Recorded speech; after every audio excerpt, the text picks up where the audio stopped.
asociación civil sin fines de lucro, que está conformada por un grupo de mujeres adultas mayores que propiciamos desde el campo nacional y popular espacios que garanticen la inclusión social, cultural y de los derechos de las poblaciones de nuestro mismo género y franjas etarias.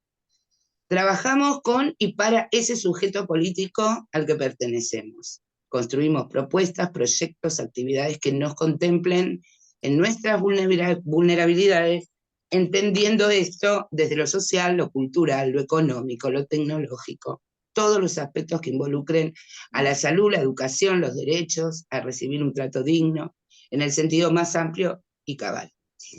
Todo lo que hacemos tiene una pronta federal e inclusiva, y por ello desarrollamos desde una estructura horizontal y transversal estrategias que contengan la mayor variedad posible de canales, recursos y herramientas de acción y difusión como estas, como modo de alcanzar todos los estratos que impliquen dichas vulnerabilidades.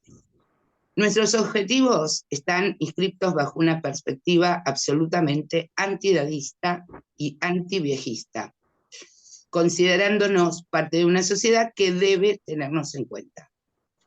Y para tal fin, promovemos acciones que tiendan a transformar y transformarnos en verdaderos agentes multiplicadores de desarticulación y deconstrucción de paradigmas y estereotipos. No somos invisibles, es nuestro lema, y empoderarnos para hacerlo posible, nuestra meta.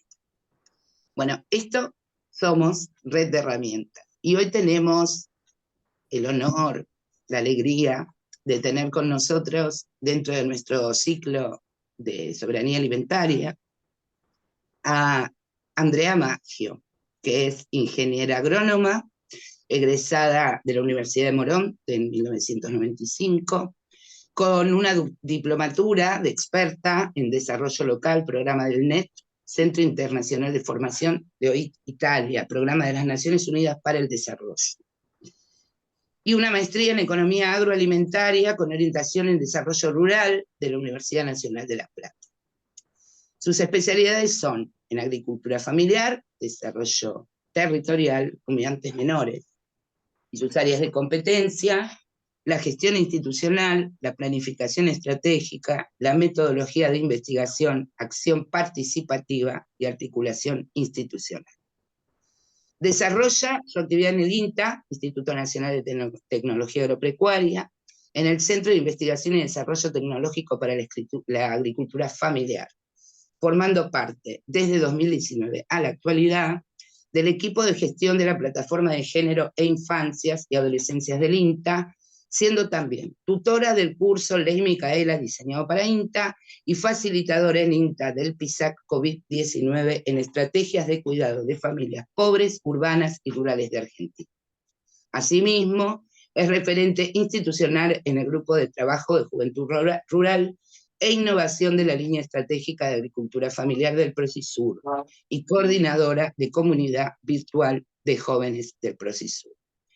En su trayectoria forma y ha formado parte de la investigación y desarrollo tecnológico para la pequeña industria familiar, siendo directora del Centro de Investigaciones y Desarrollo Tecnológico para la Pequeña Agricultura Familiar, CIPAF, desde el 2013 al 2019.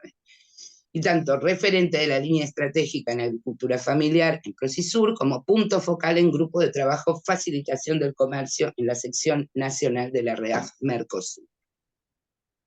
Docente de grado, como docente invitada de la Universidad Nacional de Luján, seminario optativo de Organización Social del Cuidado, clases sobre cuidado en la ruralidad 2021-2022, y también de la Cátedra de Extensión y Sociología Rural, Departamento de Ciencias Agrarias, Agricultura Familiar, sujeto clave del sistema agroalimentario agroindustrial argentino, 2018 a 2022.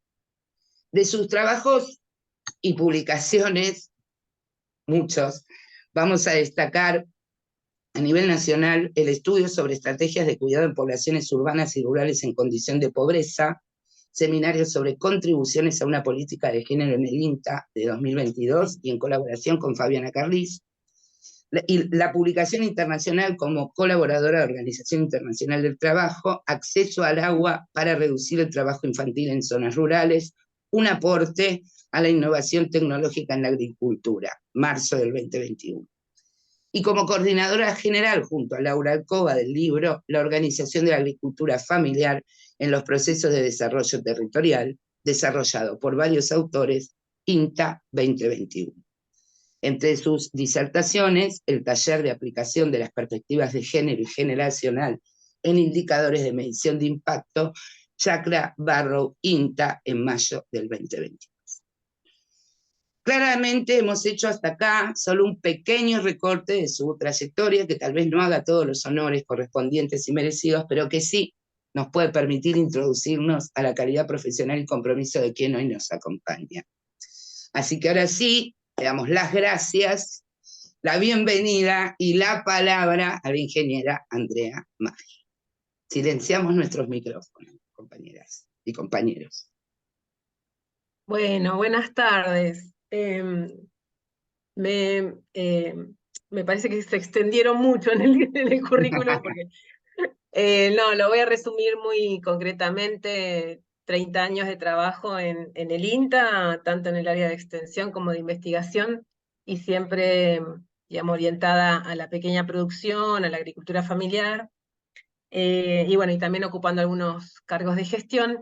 Y en los últimos años, en la introducción de la perspectiva de género y generaciones en el INTA, que somos una institución muy grande, que estamos a lo largo y ancho de todo el país, y que trabajamos con muchas comunidades, con distintas idiosincrasias. Entonces, bueno, esto de transversalizar la perspectiva de género, mujeres, diversidades y nuevas generaciones, es todo un desafío. Así que bueno, estamos en esa temática.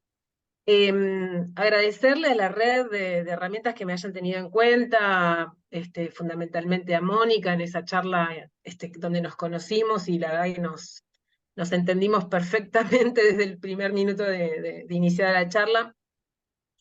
Y bueno, y comentándome respecto a este ciclo, y que la primera persona que iniciaba el ciclo, bueno, ese sí es un verdadero honor, que es Miriam Gorban, promotora de la soberanía alimentaria, seguridad y soberanía alimentaria desde hace muchísimos años en Argentina.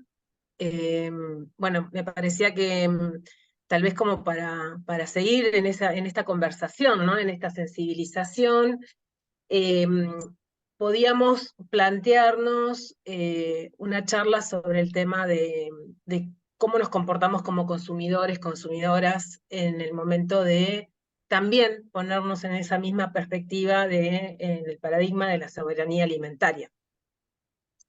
Bueno, conversando con las compañeras, me contaban que en realidad podía haber en la asistencia al curso, al ciclo, podía haber personas que entendieran de la temática y personas que tal vez no están tan cercanas. Entonces, permítanme contarles que armé una charla un poquito con algunos datos y algunos conceptos, que los vamos a charlar, que la idea es que entre todas podamos ir conversando, dando nuestras opiniones, haciendo nuestros comentarios.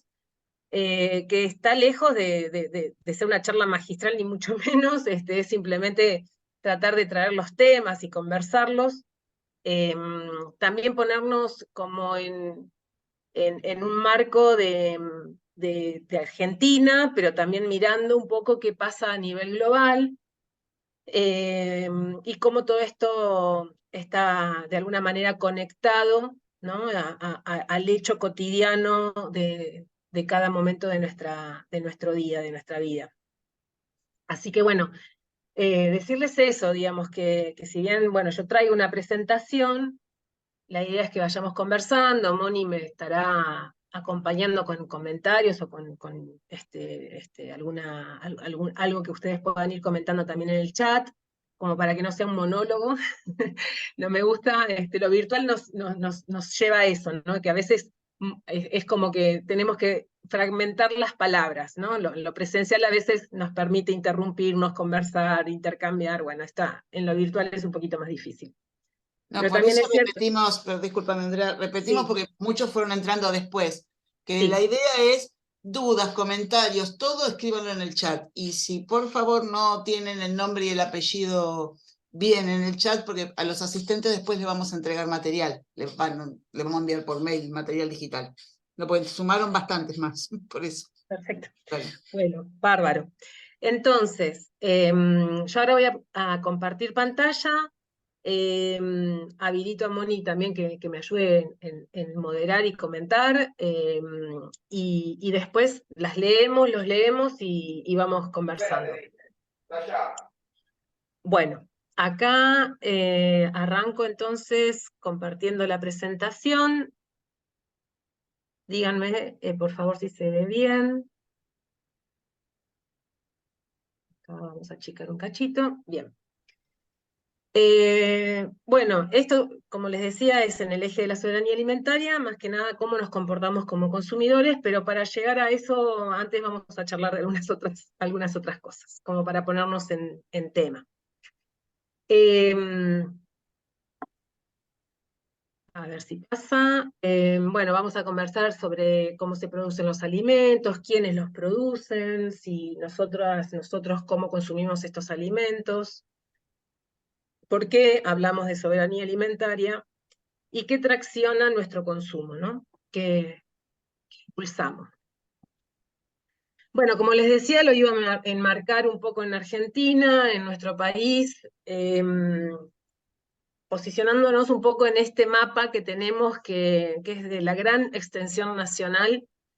Es un territorio muy vasto, muy extenso y con una amplísima diversidad de climas, relieves, culturas que generan diferentes producciones, diferentes alimentos, diferentes formas de consumirlo, diferentes recetas, y eso la verdad que es una riqueza cultural muy grande que tenemos como país, y que a veces visto desde aquí, Buenos Aires, o de las grandes ciudades, perdemos un poco esa dimensión que solo la conocemos si tenemos la oportunidad de hacer algún viaje a las provincias de nuestro país.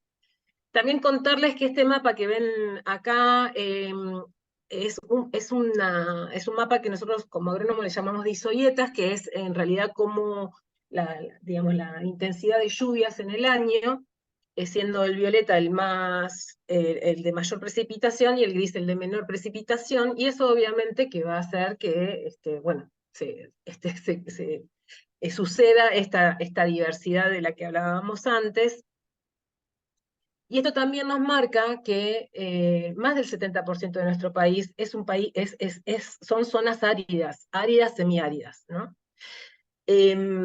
Pero, sin embargo, cuando hablamos de la producción de alimentos, generalmente tenemos muy presente que tenemos un núcleo pampeano que estaría como, ¿no?, en esta zona, ¿no?, que es provincia de Entre Ríos, Santa Fe, Córdoba, norte de Buenos Aires, norte y centro de la provincia de Buenos Aires, que es una de las zonas más privilegiadas para la producción, son de las mejores tierras del globo, de todo el planeta, y que nosotros solemos llamarlo núcleo pampeano, que de ahí es donde sale, digamos, la mayor cantidad de cereales y granos que son exportables.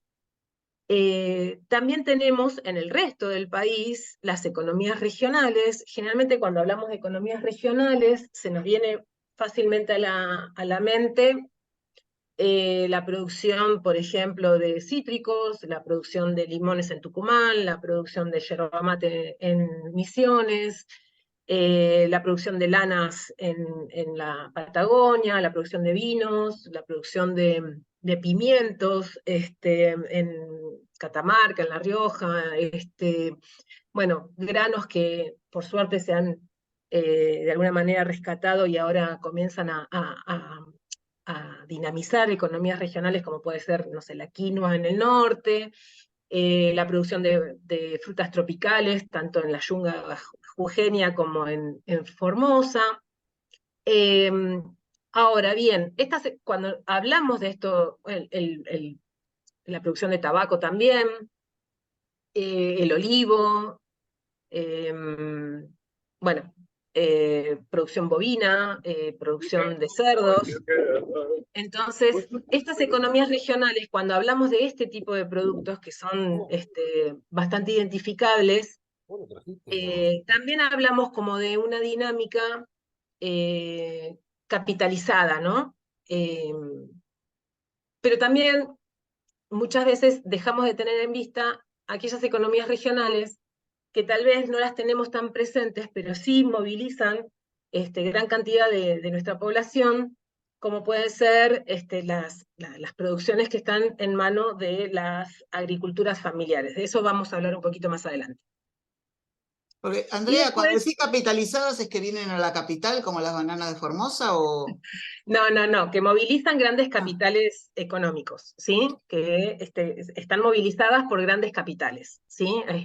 Nosotros cuando tenemos muchas veces esa mirada mística de la producción de vinos, ¿no? Como de pequeñas chacras, de productoras de uvas. Bueno, sí, tenemos bodegas familiares que hoy se posicionan como bodegas de alta gama, ¿no? Pero la gran producción de vino se hace en grandes extensiones con mucha movilización de capital económico, ¿sí? Y gran parte de ellas ni siquiera capital nacional, ¿no? Son capital extranjero también. Entonces digo, tienen esa lógica del capital que ahora más adelante vamos a estar hablando. Y después hay una agricultura urbana y periurbana, que ustedes ven que yo hice como un degradé, ¿no? de tamaño de letras, porque en realidad también es un degradé de tamaño, de cantidad de personas que involucra esa producción. Que la agricultura urbana y periurbana es sobre todo la producción de alimentos frescos, ¿sí? Por ejemplo, todo lo que es hortalizas, todo lo que es frutas, lo que es producción de carnes de cerdos, algo de avicultura.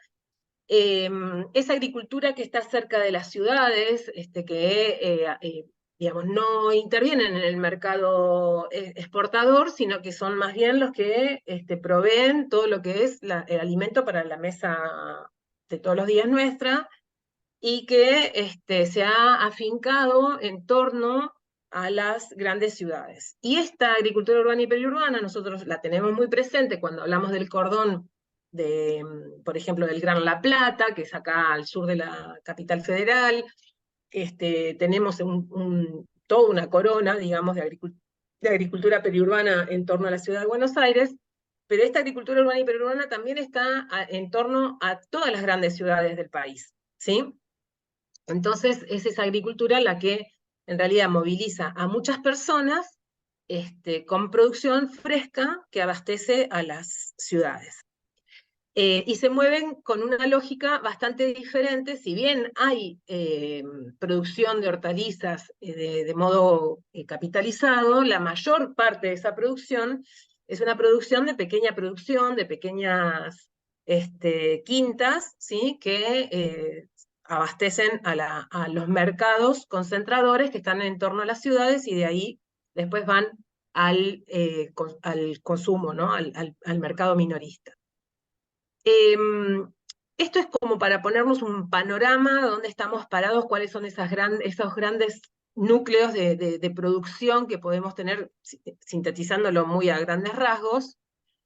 También, dígame si se ve bien, completa la filmina, pero también tenemos claro que Argentina es una gran productora de alimentos, ¿no? Se dice en muchos lados que producimos para 400 millones de personas. Cuando en el país residimos 44 millones y medio de personas, esto nos da una densidad demográfica de 16 habitantes por kilómetro cuadrado, que es ínfima, ¿no? Al lado de otros países. Esto habla de las grandes extensiones no pobladas de la Argentina, y esto se manifiesta cuando hablamos de la población rural, ¿no? Esto es, menos del 8% de nuestro país es población rural. Sin embargo, nos llamamos país agropecuario, ¿no? Pero bueno, somos un país agropecuario porque tenemos producción agropecuaria que gran parte nos provee las divisas para sostener las cuentas del país, pero la verdad que eso no se refleja en una cantidad de población rural, ¿sí? Para tomar algunas referencias, este es un dato del 2018, censo 2018, pero para tomar algunas referencias, por ejemplo, Brasil tiene un 13% de población rural. Paraguay tiene un 38% de población rural, Chile un 12%, Uruguay un 5%, todavía menos que nosotros. La Unión Europea tiene un 18% de población rural, ¿no? O sea, nos duplica en población rural respecto a nuestro país. Y para tener una idea de la dimensión de lo urbanizado que está nuestro país, también podemos ver el área metropolitana de Buenos Aires, ¿sí? Que es la ciudad de Buenos Aires, más los 3 cordones, que son unos 40 municipios, en torno a los 65 kilómetros, o sea, de Ciudad de Buenos Aires o del río, 65 kilómetros para adentro, ahí viven 14 millones de personas, ¿sí? Somos el 35% del total de la República vive en este área metropolitana. Esta área metropolitana de Buenos Aires, por ejemplo, es la mayor concentración urbana del país, es la segunda concentración de Sudamérica, atrás de San Pablo, en Brasil, la tercera de Latinoamérica, después de México y San Pablo, y la cuarta de América, de todo el continente americano, por detrás de Nueva York. Y a nivel del mundo es la número 20 de ciudades pobladas en el mundo, ¿no? Esto nos habla un poco de, digamos, de la concentración demográfica que significa el área metropolitana de Buenos Aires respecto al resto del país, ¿no? Esto ya lo sabemos, pero ponerlo en números a veces es como un poco más realista y más impactante. Ahora, esa concentración demográfica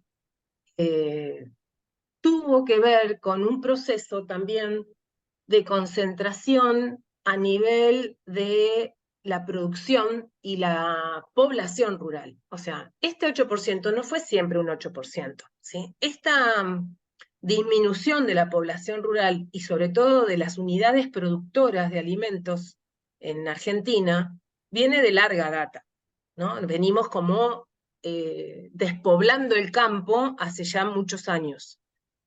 Para que tengamos una idea, entre el censo agropecuario del año 88 al 2002, se perdieron, nosotros decimos se perdieron, o sea, disminuyen cerca de 100.000 establecimientos agropecuarios, ¿no? Y sobre todo los que disminuyen son siempre los de menores superficies.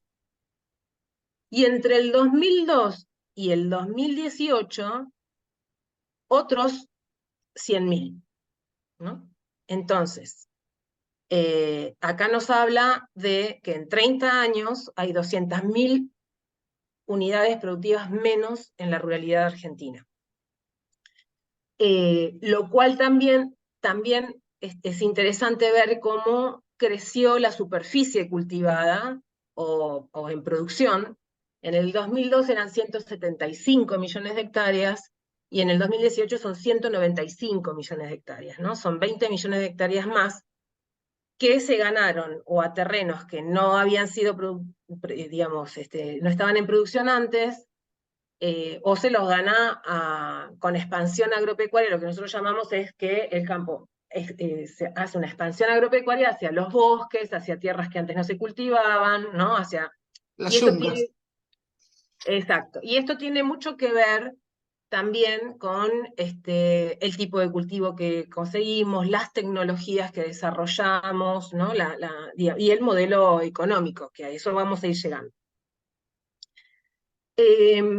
Ahora, ¿cuánto tiempo hace que esta concentración realmente toma fuerza, ¿no? O sea, en Argentina, desde su, digamos, de su conquista, digamos, o sea, siempre se generaron latifundios, ¿sí? O sea, los latifundios son esos campos de grandes y grandes extensiones, ¿no? Que ya los tenemos, ya se contabilizaban allá por el 1800.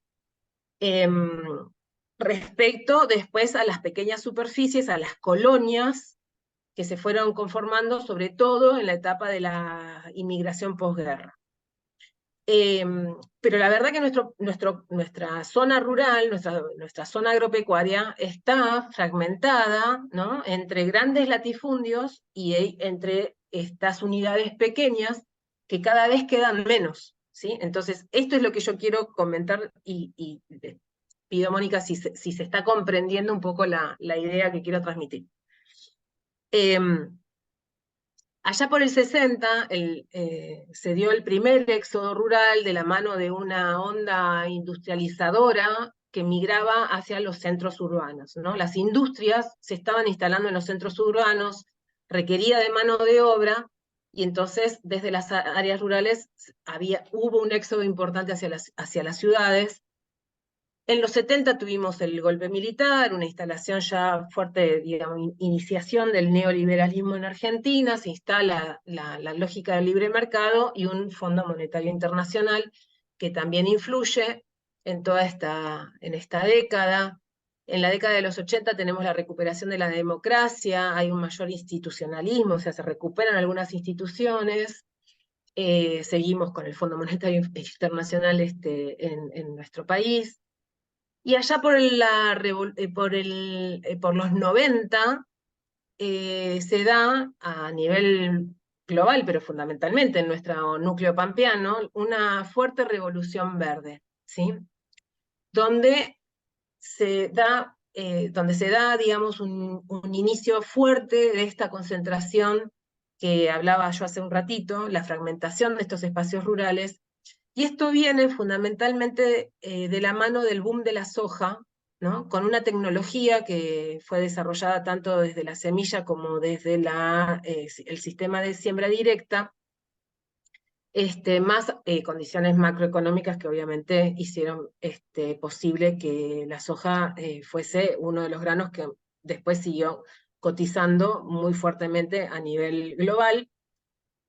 Tengamos en cuenta que la soja en realidad es el grano que consumen los animales, o sea que en realidad producimos soja que después va a ser alimento del ganado. Allá por los 2000, a nivel, digamos, de la sociología rural y de la mirada más de la economía, del desarrollo, digamos, económico, aparecen algunos nuevos paradigmas, empezamos a hablar del desarrollo territorial, de la valorización de los recursos locales, empezamos a identificar a algunos sujetos que ya no son estos grandes productores, ¿no? Sino que empezamos a visualizar que hay un campesinado, que hay una agricultura de pequeños productores, que hay pymes en el campo, y cómo esta revolución verde y esta concentración económica les estaba afectando fuertemente en la economía y en su despliegue, digamos, como productores. Sin embargo, la concentración económica continúa y en los 2000 es cuando se da la etapa más fuerte de expansión de frontera agrícola, ¿no? De lo que nosotros llamamos agriculturización, ¿no? Esto de ir llevando los grandes cultivos a zonas donde antes no se, digamos, exceden el núcleo pampeano y se van hacia la provincia de Santiago del Estero, hacia el Chaco, hacia otras provincias, y esto también genera muchos cambios digamos, de contexto productivo. Todo este proceso de concentración económica y de expansión, agriculturización, viene de la mano, como veníamos diciendo, de nuevos actores locales, ¿no? Aparecen actores que son multinacionales, actores que son de la economía global, y que ven en el campo una actividad de altísima renta financiera, ¿no? Entonces, todo este proceso de impulso de esa agriculturización viene también muy acompañada de fuertes capitales. Sí, Andrea, porque, a ver, un pequeño resumen como para fijar. Primero es el éxodo rural por la industrialización, pero la extranjerización de las tierras, por decirlo así, el agronegocio que acá están preguntando, realmente empieza en los 90. En los 90, con esta revolución verde, pero se intensifica en los 2000, porque hay condiciones macroeconómicas muy importantes y donde realmente aparece el fuerte juego de lo que nosotros llamamos pools de siembra. Pool de siembra son estos grandes capitales que aparecen haciendo un negocio financiero, invierten en semilla, en tecnología, no invierten en tierra, esto hay que decirlo, digamos, no hay, digamos, hay una concentración de la producción, alquilan tierras, los productores que no venden su tierra, pero alquilan las tierras para que los pools de siembra puedan hacer su negocio, pero ese productor que alquila su tierra deja de producir, o sea, deja de ser productor, ¿sí? Es ahí donde nosotros vemos este movimiento. Entonces, ese productor ya no es competitivo para ese mercado, entonces alquila su tierra y ese actor, digamos, más capitalizado, capitalista, va tomando cada vez más tierras, ¿sí? Esto no se condice, esto lo quiero aclarar porque muchas veces se confunde, esto no se condice exactamente con venta de las propiedades, pero sí ese productor que alquiló dejó de producir, ¿sí? O sea, deja de estar en la categoría productor, pasa a ser un rentista o pasa a ser digamos, otra función económica en la ciudad, ¿sí? Algunos se Una van a renta poner un sobre la que no se comercio. cobran impuestos, parte de la Claro, grandeza. exacto. Bueno, allá por el 2004, para hacer esta parte así medio cortita, porque si no nos vamos muy largo. Pero acá pregunta cuándo ingresaron los agrotóxicos, en los 90 también. Fue parte de la Revolución Verde, pero yo vuelvo a decir, digamos, esta modernización, esta revolución tecnológica ha ido marcando hitos, ¿sí? Y entonces esto de digamos, la producción en base, nosotros lo llamamos en base a insumos externos, ¿no? Ahora lo vamos a ver un poquito más. Pero, digamos, para poder producir esa soja, el productor tiene que poder comprar la semilla, poder tener las máquinas para hacer la siembra directa y puede tener que comprar el agroquímico que acompaña a estos cultivos, ¿no? ¿Qué pasó? Eso funciona bien hasta que en algún momento la planta empieza a ser más resistente, entonces va a necesitar más agroquímicos y así, ¿no? Se hace una escala, después se van cambiando los principios activos de los agroquímicos, o sea, se instala un paquete económico, un paquete tecnológico, ¿sí? Entonces ahí es cuando con la Revolución Verde se inicia, pero después eso continúa hasta el día de hoy, lo seguimos teniendo, ¿no? Después aparecen los organismos genéticamente modificados o transgénicos, digamos, ¿no? Hay como una serie, digamos, de otros hitos tecnológicos que también acompañan a este modo de producir. Pero yo quería también detenerme en esto, ¿no? Allá por el 2004, en el orden del Mercosur, aparece fuertemente Brasil con una consigna de armar una institucionalidad en torno a la agricultura familiar. Ese acuerdo a nivel del Mercosur fue muy importante para que cada uno de los países del Mercosur pudiera identificar a estos actores, ¿sí? Que claramente no son del agronegocio, sino que estaban presentes en los territorios, sobre todo en esto que yo llamaba economías regionales y en la agricultura periurbana. Y lo que empiezan a aparecer algunas políticas públicas, algunas instituciones, y también ese sector se empieza a organizar, ¿sí? Entonces, digamos, todo esto, digamos, son productores ancestrales de todos los tiempos, pero institucionalmente empiezan a tener relevancia allá por el 2004. Bueno, y un hito que es importante también para nuestro país, sobre todo hablando de políticas públicas, es el año 2008, ¿no? Con la 125, que propuso una segmentación de las retenciones. Acá era identificar a los productores grandes, diferenciarlo con los productores medianos y también con los productores pequeños. Y bueno, y todo ese conflicto que se dio en torno a esta resolución que se quería dar, nace la mesa de enlace, ¿no? Y entonces acá aparece, digamos, un actor también nuevo en la política y en la institucionalidad agropecuaria, que es la mesa de enlace, donde todas las entidades patronales del campo se reúnen en torno a una figura que empieza, digamos, a increpar, digamos, las políticas públicas que podían llegar a cambiarles la dinámica de lo que era hasta el momento la concentración económica.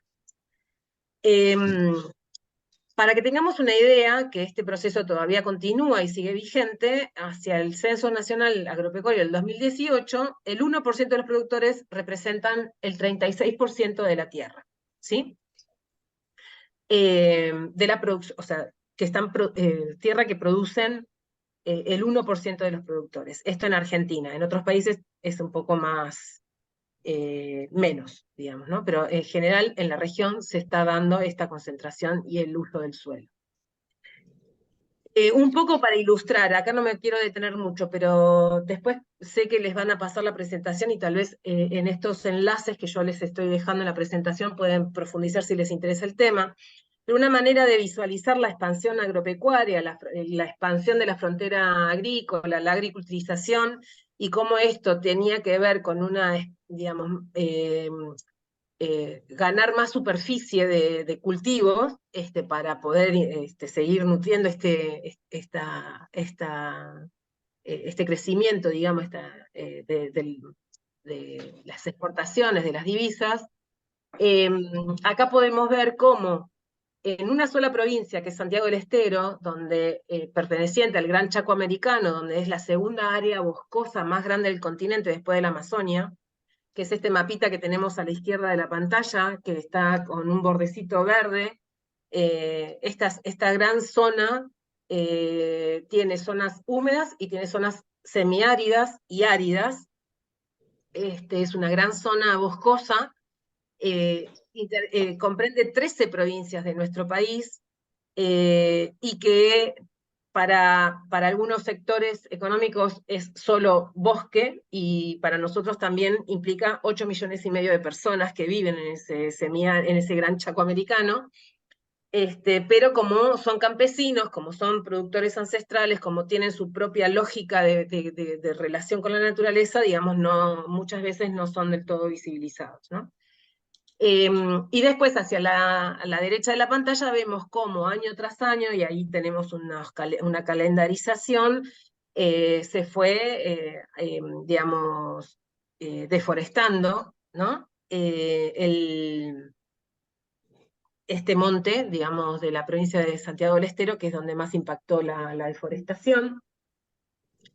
Y cuando vemos cómo creció hasta el año 2007, y después en el 2007 toda esta situación de la gran expansión agropecuaria toma la necesidad de generar presupuestos mínimos de protección de bosques nativos, que es una ley que fue muy importante como para amortiguar y tratar de que este proceso no continúe, digamos, como para preservar nuestros bosques nativos, ¿no? Pero también a la población que vive en esos lugares, ¿no? Esto como para ilustrar un poco cómo esa expansión que yo les contaba recién en muchas palabras, uno en pocas imágenes lo puede visualizar. Bueno, esto que es un modelo de producción, también es un modelo de industria, ¿no? Ahora, cuando nosotros decimos agregado de valor de los alimentos y de industrialización, para un país es sumamente importante agregar valor a la materia prima, ¿no? Porque en realidad no solamente agrega valor, o sea, ese producto que es un grano y que de golpe lo podemos transformar no sé, en fideos, o un litro de leche lo podemos transformar en queso, y entonces hay un precio diferencial, hay agregado de valor, sino que además en esa cadena, digamos, de industrialización, es también fuente de trabajo, ¿no?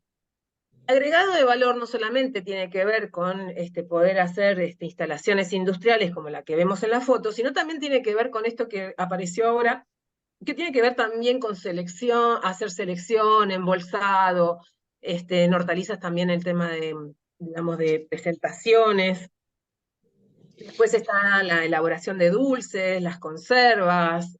Bueno, la industria en realidad tiene una motorización de la economía muy importante, desde los proveedores de las máquinas, digamos, de los insumos que se necesita para movilizar la industria, pero también, digamos, como fuentes de empleo, ¿no? Pero también hay algunos efectos no deseados de todo lo que tiene que ver con la industrialización y la producción de alimentos, que es el desperdicio, ¿no? Que después vamos a ver un poquito de esto, ¿no? Pero hacia el año 2011 se hablaba que el desperdicio de alimentos alcanzaba cerca del 30% del alimento puesto en el mercado, digamos, ¿no? O sea, cifras realmente muy preocupantes.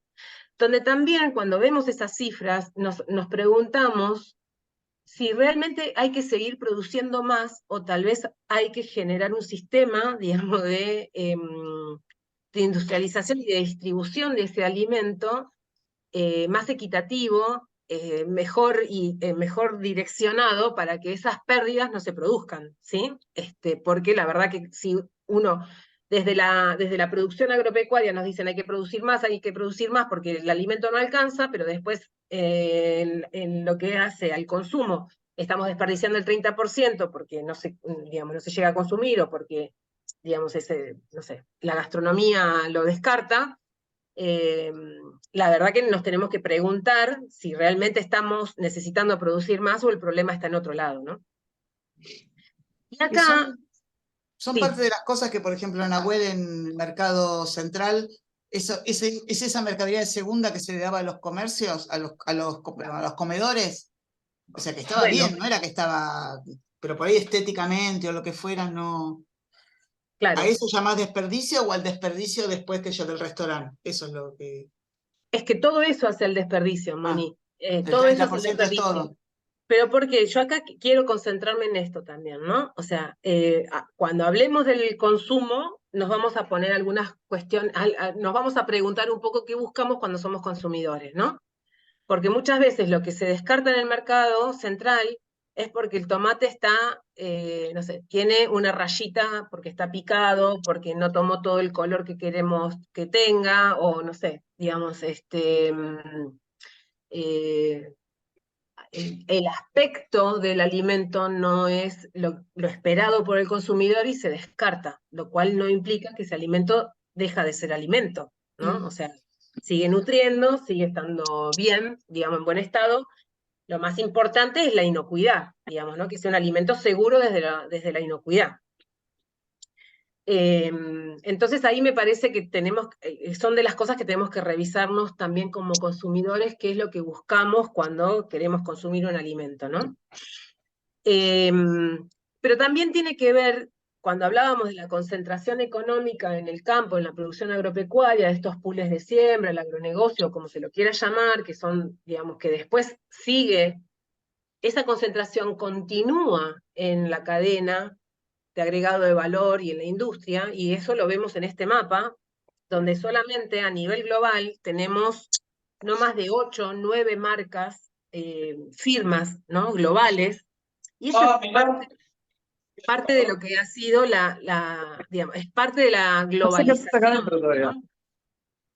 Que una misma firma, como puede ser Nestlé, actúa, ¿no? Con distintas formas, distintos alimentos y distintas marcas, pero todas, digamos, llevan, ¿no?, a la misma firma que es Nestlé, digamos, ¿no? Y esto pasa con Unilever, pasa con Kellogg, pasa con un montón de otras firmas. Esto es solamente un gráfico, digamos, como demostrativo, pero también hay una concentración, ¿no?, de quienes elaboran esos alimentos y cómo lo elaboran, ¿no? Y entonces acá volvemos otra vez, cómo es esa industrialización y ese agregado de valor en los alimentos, ¿no? Si nosotros buscamos estos alimentos en la góndola, sabemos que son alimentos que tienen primero digamos, toda una industrialización muy sofisticada, de altísimo valor. También buscan, digamos, de alguna forma, insumos que hacen que el alimento se sostenga, bueno, preserve más tiempo, bueno, y no siempre está contemplado que sean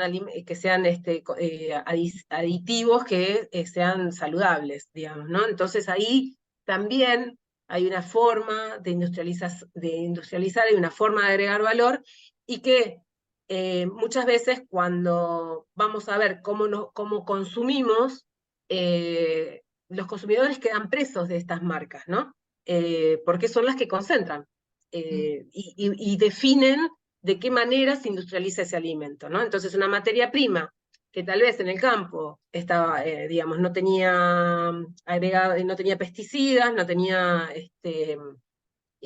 sí, digamos, agroquímicos, en el transcurso de la cadena de industrialización termina siendo un alimento ultra industrializado, digamos, ¿no? Ultra procesado. Y entonces ahí, digamos, vamos como perdiendo la trazabilidad de ese alimento y ya no sabemos qué es lo que estamos comiendo, digamos, ¿no? Sí, como con la leche, que nos pasa lo mismo. Sí, exacto. O sea, el colmo de ver un sachet que dice bebida láctea, porque no pueden decir que es leche, ¿no? Es una bebida láctea con leche reconstituida, ni siquiera pueden decir que es leche. Entonces digo, todo eso es parte digamos, de la oferta de alimentos en el que estamos sometidos hoy, ¿no? Y acá, bueno, acá es donde me quiero concentrar un poco más en cómo consumimos, dónde consumimos, qué consumimos, ¿no? O sea, si podemos elegir qué consumimos, y digo, entonces, acá, digamos, esta figura es como que nos muestra que tal vez tenemos una oferta de algunos otros alimentos, pero si no está incorporado en nuestro saber, en nuestros sabores adquiridos, en nuestra forma de consumir, no los vamos a elegir, ¿no? O sea, a este señor le gusta más la hamburguesa o el pancho que un pescado, por ejemplo, ¿no? O sea, podemos tener un montón. Entonces, ahí es también, digamos, ¿no? Es cómo es nuestra cultura alimenticia, porque tal vez podemos tener una oferta súper variada al frente, pero no la vamos a elegir para consumir. Entonces digo, principalmente eso, cómo nos educamos para comer, qué es lo que tenemos, pero también tenemos que ser honestos en que a veces queremos elegir y no podemos porque tenemos una góndola que nos ofrece lo que tenemos al alcance, ¿sí? O sea, vamos al negocio, vemos, o sea, podemos comprar lo que tenemos en la góndola. Entonces, bueno, ahí también, ¿no?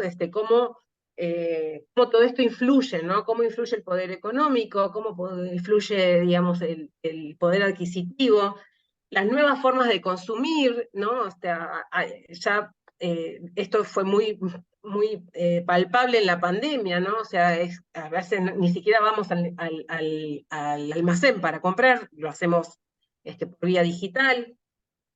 Un montón de sellos nos dicen un montón de cosas que a veces no entendemos bien que nos dicen y tenemos que ir como tenemos que tener cierta información para saber si ese sello es real, qué nos quiere decir esta información, cómo hacemos para tener trazabilidad real respecto a esos sellos que se nos agregan en las etiquetas y no sabemos bien qué nos quieren decir. Y también tenemos estas ofertas que las encontramos en nuestro quehacer diario, digamos, que son los alimentos artesanales, que también, digamos, a veces son muy tentadores, pero también tenemos que tener cierta información de dónde provienen, quién los elabora, y si realmente tienen un seguimiento, una trazabilidad de la inocuidad, ¿no? De decir, bueno, ser artesanal, no podemos ser tan románticos de decir, no, es artesanal, entonces es sano. No, bueno, muchas veces caemos, digamos, en algunos problemas donde tenemos que también garantizar que eso es inocuo, ¿no?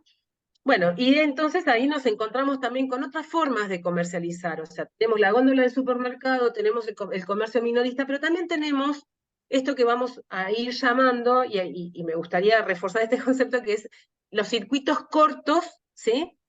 Que no es lo mismo que mercados de proximidad. Por ejemplo, mercados de proximidad, se está usando mucho ese término, y lo usan más que nada como decir, es el almacén que tengo en la esquina de mi barrio, ¿no? Ese es el mercado de proximidad. Pero también podemos decir mercado de proximidad porque yo sé quién produce ese alimento, entonces lo tengo, es conocido, o sea, conozco su origen, ¿sí? Conozco su origen y el camino que recorre ese alimento. Entonces digo, mercado de proximidad no siempre es el almacén del barrio, ¿sí? También es, mercado de proximidad es cuando sé quién lo está elaborando, quién lo está preparando y que me lo está ofreciendo. Lo cual no es lo mismo que el otro concepto que también se escucha bastante, que es el de circuitos cortos de comercialización. Y acá también me gustaría hacer una aclaración. Circuito corto de comercialización se diferencia del circuito largo en según cuántos eslabones pasa ese alimento antes, desde el productor hasta el consumidor, ¿sí? O sea, si un alimento, por ejemplo, no sé, esos limones que vemos ahí, en un momento estuvieron en la finca del productor, ese productor lo cosechó y lo vendió a granel, ¿sí? Pasa el camión, se los levanta, ese camión se los lleva a una fraccionadora, en la fraccionadora lo fraccionan, lo ponen en cajones, esos cajones van después a un acopiador del mercado, después de ahí van al mercado central, el mercado central va al mercado mayorista de Pilar, después va al verdulero y recién después llega para mí, digamos, que yo lo compro. Esa cadena, todos esos eslabones que transcurrió el alimento, a eso le llamamos circuito largo, ¿sí? Cuantos más eslabones tiene, y eso estoy hablando de un producto fresco, o sea, que así como lo cosechó el productor, yo lo voy a consumir. Imagínense si en lugar de ser un limón, estoy hablando de un yogur, ¿sí? O de, no sé, Un tomate, que menos. o una salsa de tomate, por ejemplo, una salsa de tomate, ¿no? Todos los actores que van actuando en esa cadena. Bueno, cuanto más larga es esa cadena, estoy en un circuito largo de comercialización. El circuito corto de comercialización es cuando yo puedo tener la oportunidad de tener productores que me venden directamente o al menos tienen menos intermediación para llegar al consumidor. Y en esto, ya desde el año 2004, 2005, o antes tal vez, fue muy importante todo lo que fueron el aprendizaje de lo que son las ferias de productores, ¿no? Hoy hablamos de feria agroecológica o feria de producción, ferias verdes, como quieran llamarlo, y ya no nos resulta tan raro el término.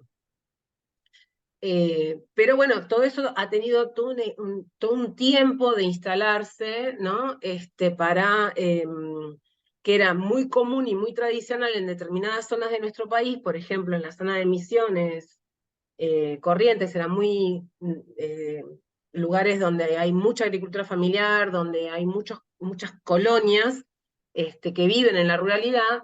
Era muy común tener estas ferias francas, ferias agroecológicas, ferias verdes, donde los productores se encontraban en el pueblo, ofrecían sus productos, pero además intercambiaban entre ellos, ¿no? Entonces, ahí en realidad es el productor en su chacra, levanta la cosecha, a lo sumo la familia elabora un queso, elabora un dulce, una conserva, o un panificado, y lo lleva al pueblo y lo vende. Bueno, para nosotros eso es un circuito corto de comercialización, ¿no? No tenemos grandes cadenas de intermediación.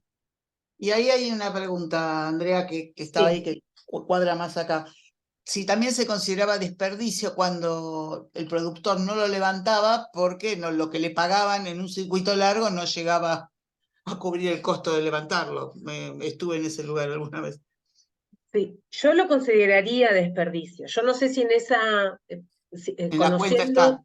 claro, conociendo la metodología que se usó, entiendo que no está, pero sí estaría considerada. Tendría que estar. Tendría que estar considerada, sí. Conociendo la metodología que se usó, creería que no fue contada, pero sí estaríamos hablando de eso, ¿no? Y algo, porque acá somos varias adultas mayores, pero por ejemplo, con mi vieja, yo de chica iba a comprar a la feria, y eso en algún momento desapareció y ahora volvió. O sea, no es tan Claro. nuevo, por decirlo así.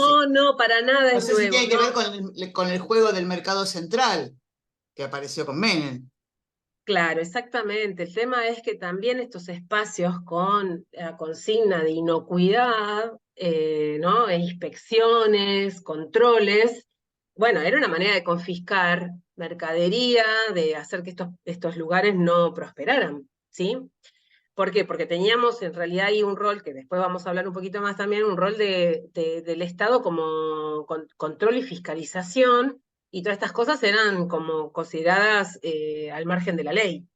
Entonces hubo que hacer mucho trabajo para que esto no fuera considerado de esta manera, ¿no?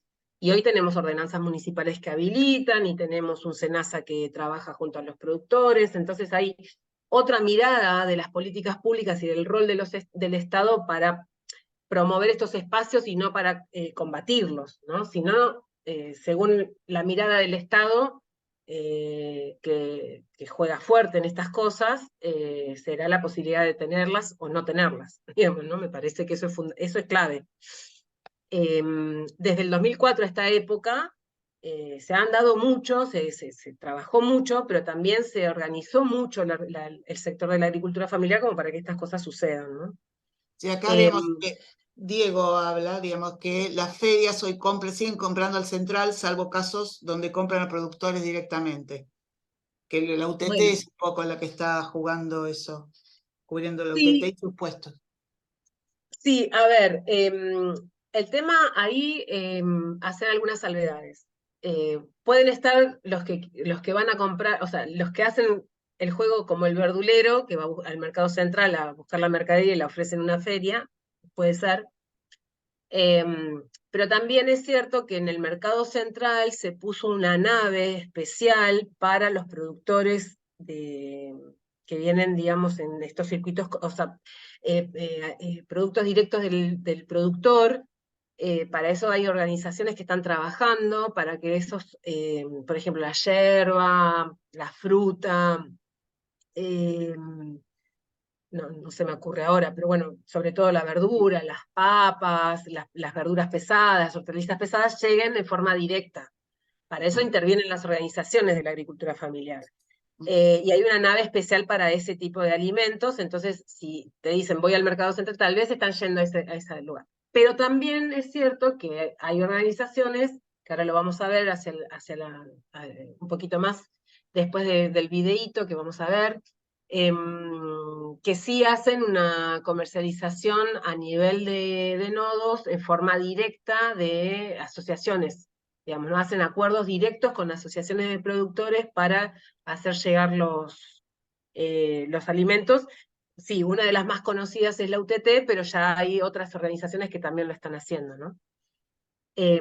Bueno, para terminar esta primera parte de la charla, nada, decir un poco esto, ¿no? Porque nos está pasando esto en Argentina, el costo del alimento está altísimo, es un fenómeno global, tiene que ver con esto que estamos hablando de la globalización de los actores que intervienen en la producción de los alimentos. Como dice el gráfico, es una globalización financiera. Ustedes vean cómo del año 93, ¿no? Que está acá, del año 93 al 2001 y del 2001 al 2008, y después del 2008 no paró más el aumento de los alimentos a nivel global, ¿no? Y entonces acá está la pandemia, acá está la guerra y acá está la especulación financiera también, ¿no? Pero cada vez la alimentación está cada vez más globalizada y el alimento está cada vez más caro. Esto es un fenómeno mundial, global. Esto lo van a encontrar en este atlas que hace muy poquito que salió y está muy bueno leerlo. No se angustien, pero bueno, dice muchas verdades para describir un poco dónde está la alimentación hoy.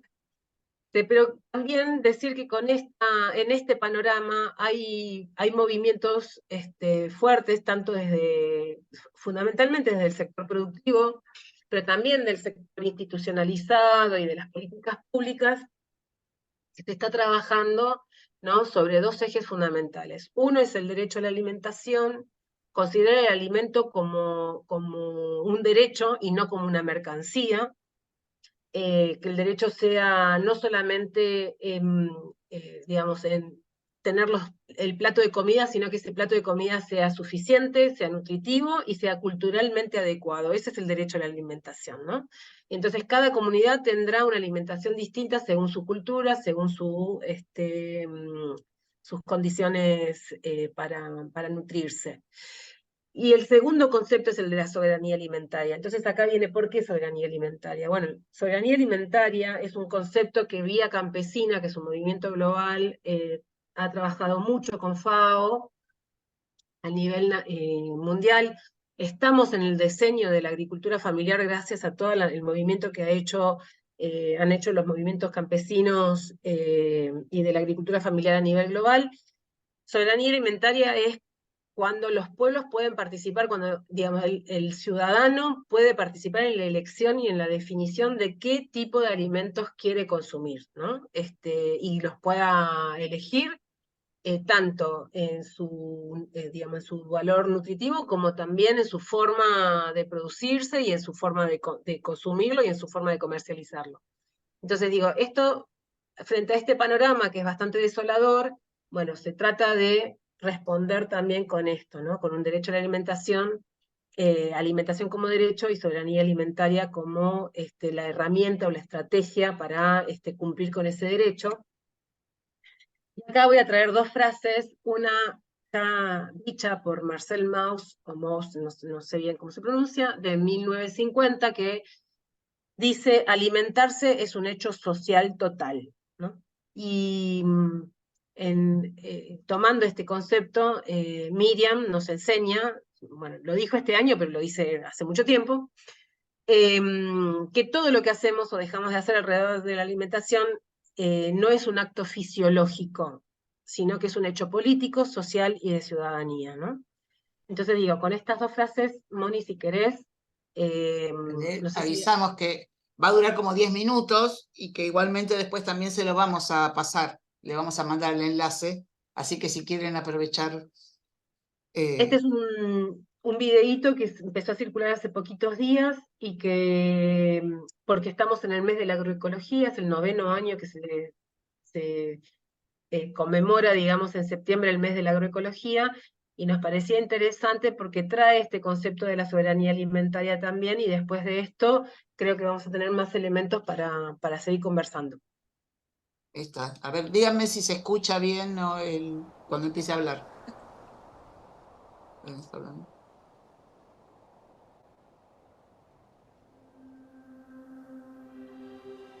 La agroecología es un cambio de paradigma que promueve el diseño y gestión de sistemas agroalimentarios económicamente viables, socialmente justos y ambientalmente sostenibles. Caracterizados por una mayor resiliencia socioecológica y orientados a fortalecer el buen vivir de toda la sociedad. Es ciencia, es práctica y es movimiento. La agroecología es una disciplina científica con una óptica sistémica que aplica conocimientos de la agronomía, ecología, sociología y otras ciencias afines.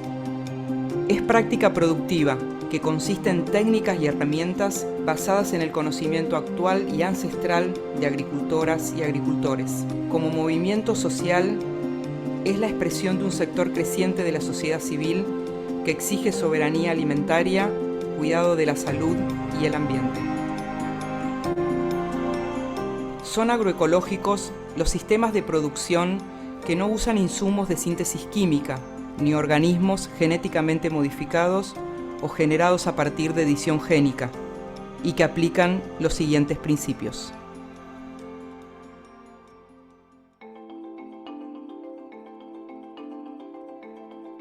Diversidad. Consiste en mantener y aumentar la diversidad de especies vegetales y animales, adaptadas a las condiciones locales que cumplen diferentes funciones, como las barreras y los corredores biológicos. Un espacio productivo diverso tiene servicios ecosistémicos fundamentales, como la polinización, regulación de poblaciones de insectos y recuperación de la salud del suelo, que permiten aumentar la productividad y la eficiencia de los sistemas. También es necesaria la diversidad en los canales y las formas de comercialización.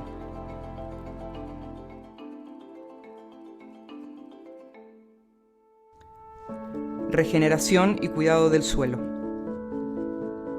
El suelo es un organismo vivo que necesita alimentarse, respirar, y tener una piel para mantener su temperatura y humedad. Los seres vegetales permiten, a través de las raíces, que la energía del sol fomente la vida en el suelo. Alimentan sus microorganismos dándole vida. Por ello, es esencial incluir leguminosas, mantener el suelo siempre cubierto con cultivos e integrar a la agricultura con ganadería. Esto fortalece la fertilidad física, química y biológica de los suelos, estabilizando la producción obtenida en el tiempo.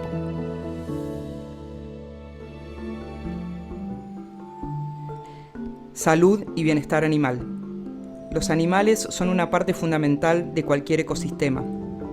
Tenemos que garantizar para ellos una buena vida, reducir factores de estrés, brindarles una alimentación equilibrada, que puedan pastorear libres, que disfruten del sol, sombra y agua limpia.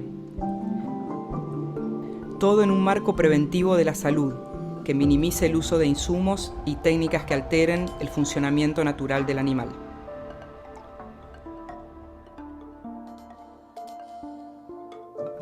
Reciclaje. La naturaleza es cíclica. Lo que es residuo para uno es alimento para otro. Debemos utilizar toda la materia posible, nutrientes, agua y energía que producimos, evitando así la generación de desperdicios.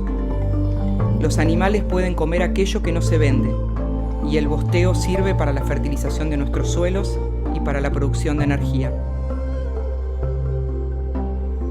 Debemos buscar la circularidad en los procesos.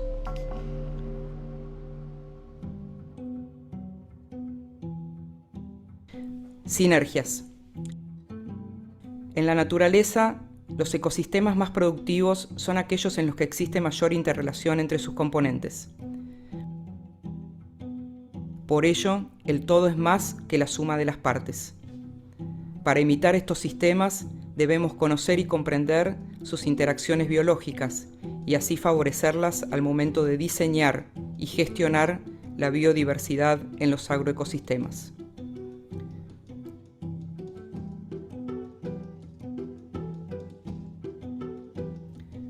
Eficiencia. La eficiencia es una propiedad que se alcanza cuando se aplican los primeros 5 principios. Permite optimizar el uso de los recursos disponibles en el agroecosistema, lograr buenos rendimientos en cantidad y calidad, con menores costos y mejorar la rentabilidad. La eficiencia promueve la emancipación de los agricultores, reduciendo la compra de insumos externos al sistema, como semillas, animales, insumos, máquinas, que impliquen dependencia económica y técnica.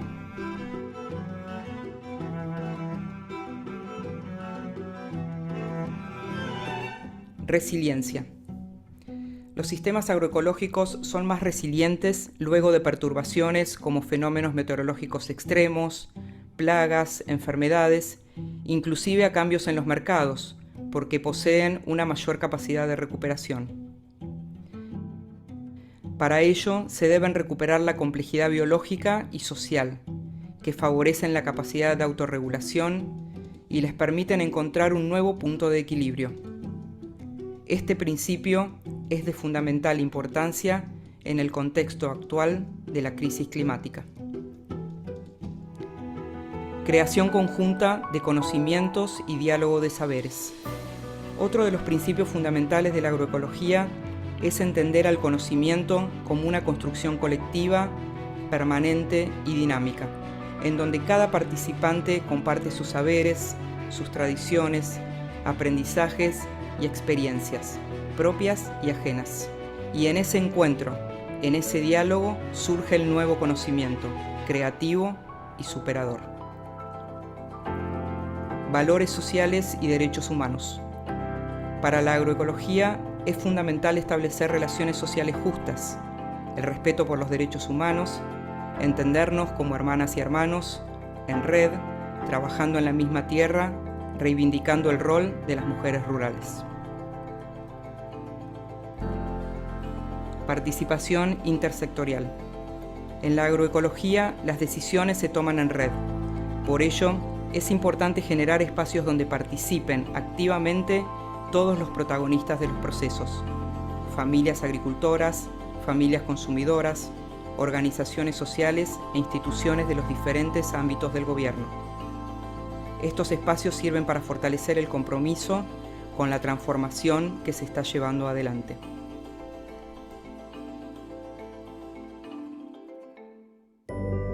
Soberanía y seguridad alimentaria. Se trata del derecho de las comunidades a decidir qué, cómo, quiénes y dónde producir, cómo alimentarse, cómo acceder a esos alimentos, en armonía con la naturaleza y de acuerdo a la identidad cultural de cada pueblo. Economía circular y solidaria. Pensar la economía circular es un desafío, y es posible, generando redes entre los diferentes actores del proceso, promoviendo mercados locales, de cercanía, equitativos y participativos, y promoviendo sistemas participativos de garantía de la calidad agroecológica.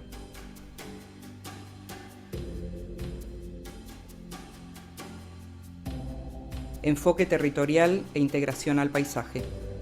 Los sistemas agroecológicos se conciben, diseñan y planifican considerando sus interrelaciones en el contexto territorial e integrados al paisaje. Debemos aceptar la incertidumbre de vincularnos con sistemas complejos.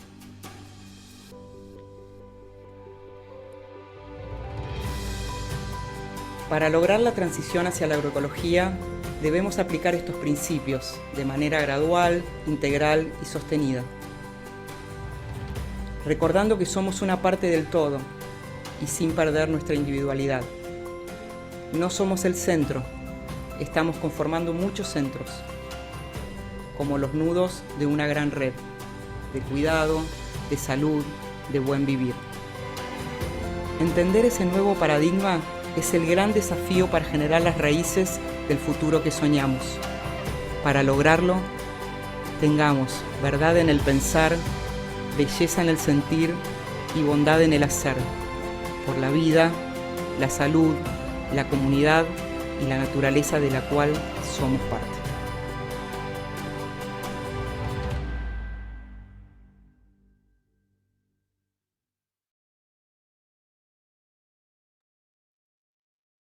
Azoka. Bueno, gracias, Moni, por el video. Bueno, cuéntenme, ¿qué sintieron después de ver el video? Porque veníamos de bajón en bajón. ¿Cómo les pareció? ¿Qué les pareció? No, muy bueno, digamos, dice, y el mismo Diego, que fue el que vino con el bajón de que el productor no puede levantar, digamos. Bueno. Y antes lo que hablaba Julia era que el tema de las huertas familiares, bueno, también surgió en Rosario, ella es de allá, surgió después de la crisis del 2001, con el cordón agroecológico. Claro. Bueno, ahí leía a Ana que dice, es posible, emociona. Bueno, la verdad que por eso digo, saber en qué contexto estamos y qué fuerzas están en juego, pero también, ¿no? Qué fuerzas se contraponen a todo esto que pareciera imbatible, sin embargo, aparece digamos, no es que aparece, sino que en realidad se pone en valor y se está trabajando fuertemente en esta consigna. Hoy decimos agroecología y la mayor parte de las personas alguna vez han escuchado ese término, ¿no? Es algo muy, dentro de lo que son los paradigmas productivos, es un paradigma relativamente nuevo para los ámbitos académicos, científicos, no así para las organizaciones de productores, productoras. Pero es cierto, como decía Julia, que tuvo un impulso muy fuerte allá por mediados de los 90, fines de los 90. El programa Pro Huerta ha sido un programa que fue importante para también la instalación de esta forma de ver la producción por lo menos desde el INTA, que es donde yo trabajo, que realmente surge cuando la crisis alimentaria bueno, genera una política pública para la autoproducción de alimentos de forma orgánica o sin agroquímicos, y bueno, fue un encontrarse después que había muchas regiones, muchos tipos de economía, muchos tipos de producciones que realmente ya trabajaban de esa manera. Lo que pasa es que no estaban en el radar. Y realmente, digamos, fue tomando cuerpo y bueno, los ámbitos científicos académicos empezaron tanto a estudiar tanto el sector de la agricultura familiar como la agroecología como modo de producción. Pero también es muy importante lo que dice el video, que también tiene un componente muy fuerte de movimiento social, ¿no? O sea, son las propias comunidades las que también se apropian de esta forma de producir, leyendo lo que pasa en la naturaleza, tratando, digamos, de llevar una manera de producir más similar a lo que ocurre en el ciclo natural, pero también rescatando mucho de los saberes de estas culturas digamos, digamos, producen mucho más cercanamente a los ciclos biológicos de la naturaleza, ¿no? A la agroecología la podemos ver como un modo de producir ambientalmente más sustentable, ambientalmente más amigable, pero la verdad que no es solamente una partecita, digamos, de lo que es la agroecología, porque después tiene todos estos otros componentes, esos 10 ejes que vimos en el video, que lo hacen realmente una manera, una filosofía de producir, pero también de una filosofía de consumir, una manera de llevar adelante la vida. Como termina el video, a mí me encanta porque dice, no hay un centro, ¿no? Sino que estamos generando muchos centros, ¿no? Entonces esto me parece que es un concepto fundamental para comprender cómo es este cambio de paradigma, porque tenemos que cambiar muchas fichas que que teníamos aprendidas, digamos, ¿no? Pero también una reflexión que yo vengo compartiendo hace tiempo, es que como yo les compartí esa línea de tiempo, fue un poco adrede también para entender que esta revolución verde tampoco lleva muchos años, ¿no? Todavía hay personas, hay familias en el campo que sostienen y que mantienen la memoria de cómo era producir antes de esta revolución verde, ¿no? Entonces, por ejemplo, en lo que es la agroecología, entendida primero como esa forma de producir que se volcaba en las pequeñas producciones, se entendía que solamente se podía hacer en pequeña escala, donde la persona, el productor, estaba muy encima de su producción, de su unidad productiva, de los procesos. A mí me emociona verlo a Remo Bénica en el video porque es uno de los promotores más fuertes de la agroecología en naturaleza viva allá en el norte de Reconquista.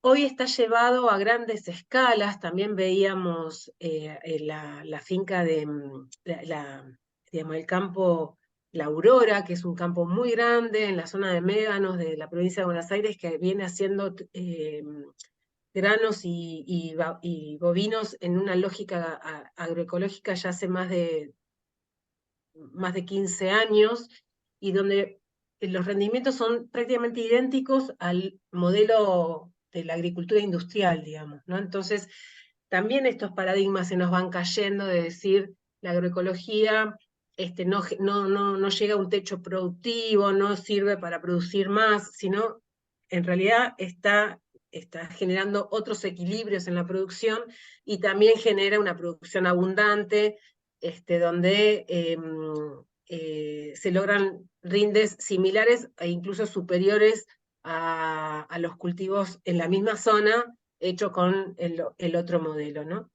Y yendo todavía más allá, nos está ayudando a rescatar también todo lo que es la cría de ganado y la revalorización de la ganadería pasto, también desmitificando que la ganadería genera emisiones de gases invernadero y que la vaca, ¿no? Y que el metano y demás, cuando en realidad dependiendo del sistema productivo, si nosotros conservamos un buen suelo, como el que nos muestra el video, el suelo es el que va a estar absorbiendo el carbono de esa producción, ¿no? Y entonces ahí ya nos cambia también las cuentas de las emisiones de gases. Entonces, digamos, es una manera de ver la producción, pero también el equilibrio al cual llega, que para los que venimos de las ciencias agronómicas o veterinarias, o bueno, que tiene que ver con la producción agropecuaria, nos cambia un montón, digamos, la manera de ver estos equilibrios y estos rindes y esta forma, digamos, de analizar la eficiencia del sistema, ¿no?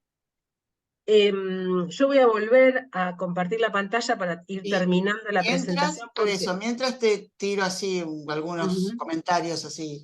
Uno, digamos, Ana, que no, Ana, si después podés poner tu apellido mejor, digamos, si te ubicamos, dice que el sábado se va a realizar la 7ª Feria de Intercambio de Semillas Nativas y Criollas. Sí. Por eso, para aclarar dónde, Ana, en qué, porque acá estamos, digamos, ahí, creo que hay gente inscripta desde Formosa, así que no sé, para aclararle también dónde está, que es un espacio para el intercambio y la construcción de redes. Esto se va a dar. Comercio justo. Es en La Plata. ¿En La Plata? Es en el Parque Pereira Iraola, en La Casona se llama el lugar, es donde funciona el Ministerio de Asuntos Agrarios en el Parque Pereira Iraola. Hace muchos años se hacía y ahora se volvió a organizar. Y después, bueno, de Sonia, que lo anoté para después porque es otro. Ah, en Verazategui, acá está, el Parque Pereira, después contestó Ana. Exacto. Lo de Sonia no lo olvidé, la anoté para después, Sonia. Bueno, acá, nada, introducirles esto, digamos, de la agricultura familiar, la importancia que tiene, y justamente porque la agricultura familiar tiene el trabajo o sea, que la mayor cantidad de horas de trabajo la pone la propia familia, eso es lo que define la agricultura familiar. Es la familia la que está más encima de esa producción y de ese ciclo productivo, es también lo que la hace más flexible, más resiliente, la que puede, digamos, si no funciona una producción, digamos, no hacen monocultivo, ¿sí? Siempre la agricultura familiar tiene un nivel de diversidad en sus producciones, entonces, bueno, cuando no funciona una determinada cosa, pueden ir volcándose hacia la otra. Tienen, digamos, digamos, se pueden inclinar más hacia estos circuitos cortos de producción. También tienen un montón de dificultades. La agricultura familiar, en general, digamos, tienen fuertes deficiencias, digamos, para la parte, digamos, de financiera, digamos, la espalda financiera, entonces para eso hace falta un Estado presente donde le dé facilidades para poder, digamos, mejorar su producción, acercarse a los mercados. Desde ahí, por eso yo quería traer muy fuertemente todo lo que es políticas públicas. Tengamos presente que esta agricultura familiar,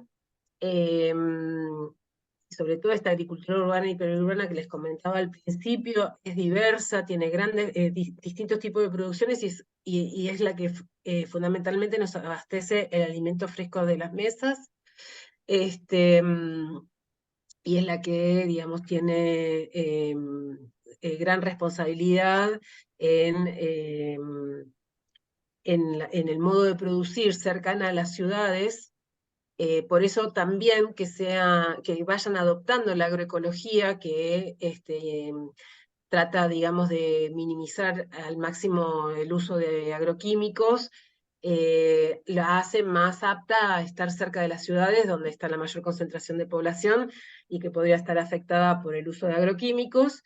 Esto de a poquito va sucediendo, no doy garantía, o sea, gran parte de la producción periurbana sigue usando agroquímicos, pero hoy ya tenemos tecnologías desarrolladas y políticas públicas que nos permiten alentar este tipo de producción más agroecológica, donde le da tranquilidad a la familia productora, que es la que está en contacto con esas producciones y muchas veces es la que se enferma por el uso de pesticidas y agroquímicos, fertilizantes y otras cosas. Entonces, estos cambios tecnológicos hacia un insumo más natural también es beneficioso para la propia salud de la familia que produce, ¿no?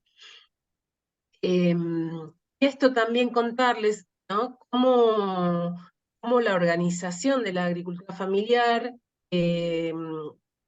logra el acercamiento de sus alimentos a las grandes ciudades, ¿no? Entonces, volvemos al concepto de las ferias, del circuito corto, bueno, todas estas formas de comercialización de circuitos cortos y de organización.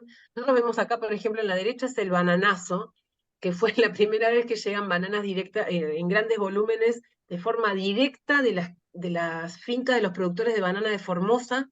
Tenemos una gran zona bananera en Formosa y en Orán, son los dos lugares de producción de banana de Argentina, y que llegaron a Buenos Aires y fue furor, y hoy todos estos nodos de venta de verduras agroecológicas, si venden banana, son de estos lugares, ¿no? Porque si no, la otra banana no es nacional, no es de producción propia. También cómo se han tenido que, digamos, exponer en determinados momentos a esto que se combatía, ¿no? O sea, también tiene, la visibilización también tiene que ver con enfrentar las otras fuerzas, ¿no? que compiten por el mercado.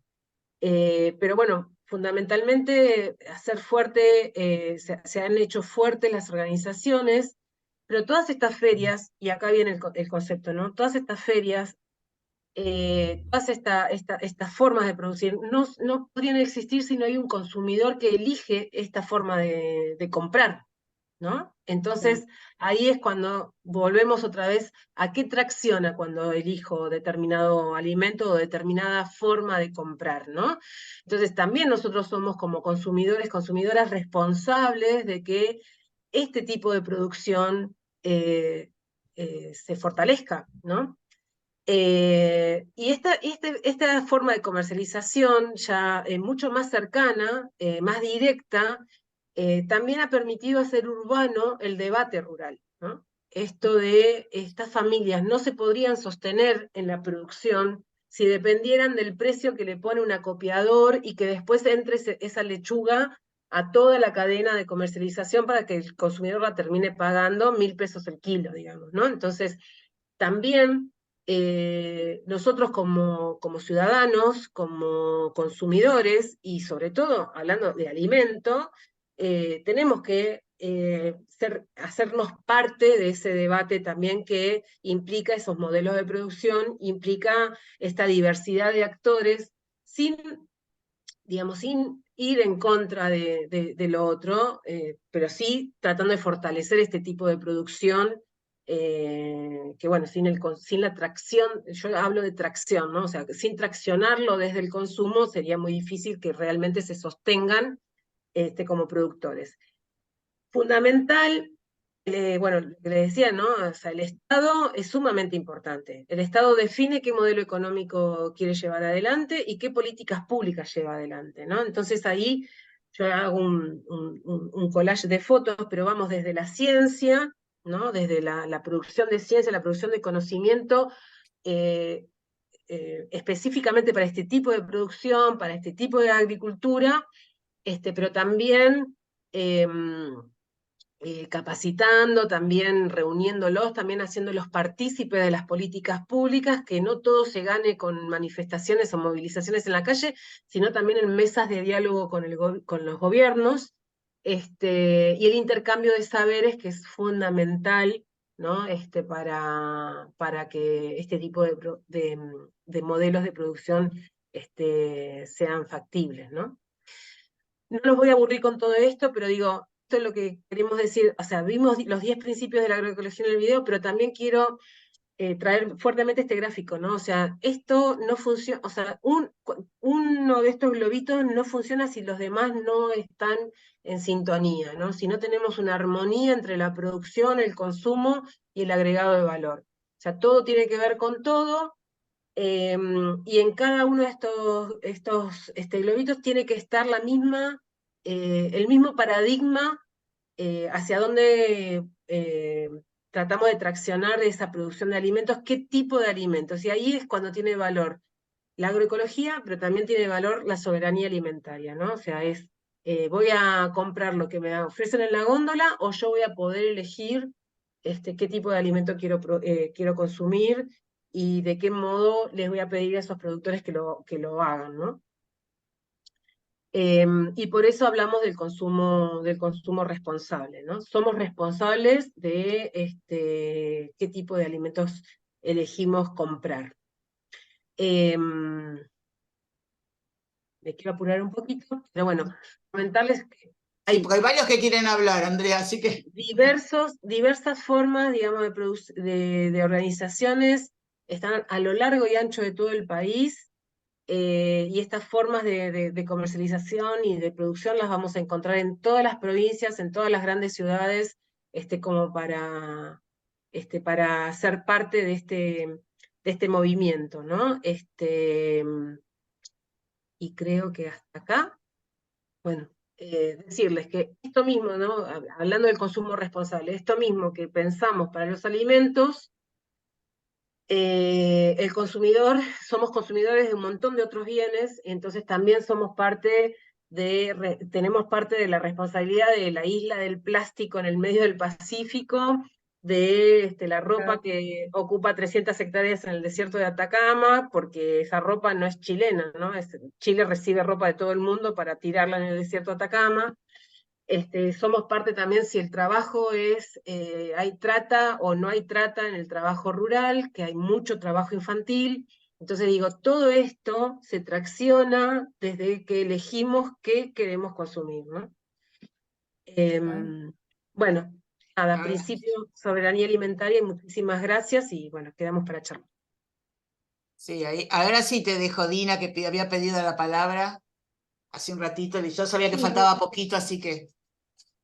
Yo modestamente quería decir que estoy admirada, emocionada, encantada de haber asistido a esta soberbia charla, porque puedo comprobar el avance que ha tenido todo este trabajo de INTA. Yo a INTA lo quiero mucho, he trabajado con INTA en la promoción de huertas familiares muchos años, en mi pueblo, huertas familiares, cuando se llamaba huertas familiares, después pasaron a ser orgánicas intensivas, las comunitarias, y quería hacer como dos precisiones y una pregunta a la ingeniera.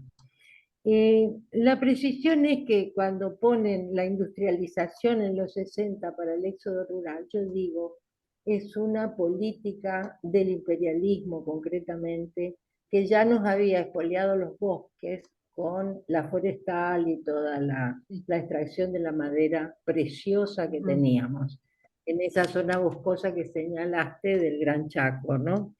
Entonces, era como un programa ya preparado para la dominación. Entonces ahí empieza el tema del algodón, que se funde, bueno, toda la historia que seguramente conocerá Andrea, porque es un tema que desencadena.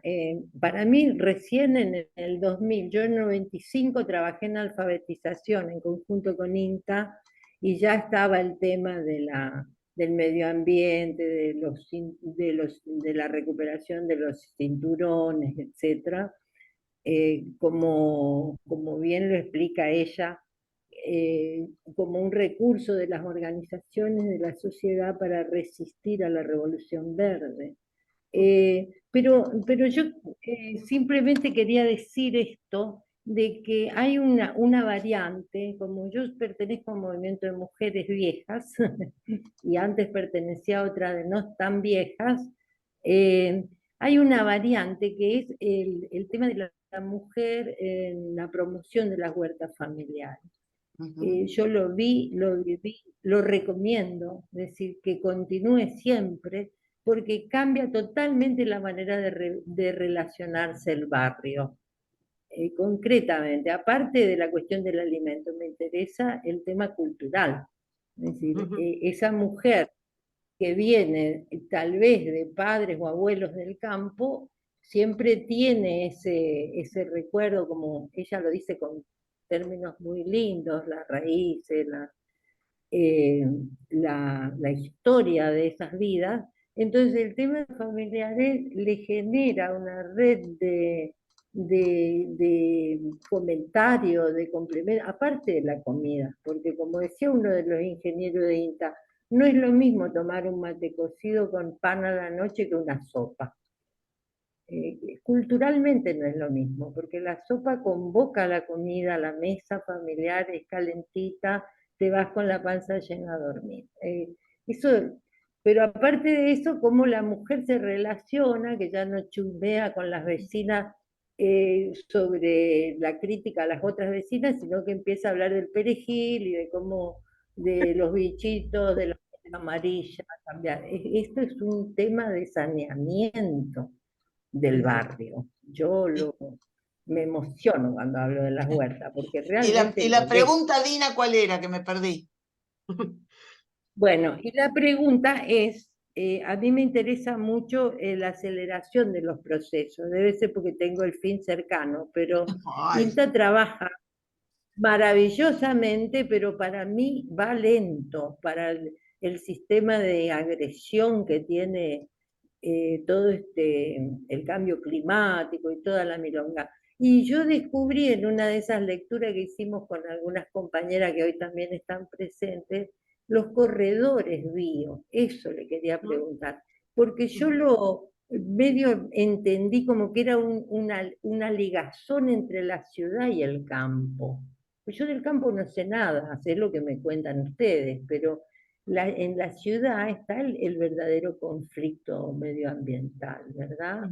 Entonces esos corredores que van a requerir políticas públicas muy fuertes, yo me lo imagino como fueron las autopistas, como las expropiaciones, toda esta cosa que tiene que venir. Es decir, si alguien está trabajando en eso y si es realmente una unión entre el campo y la ciudad.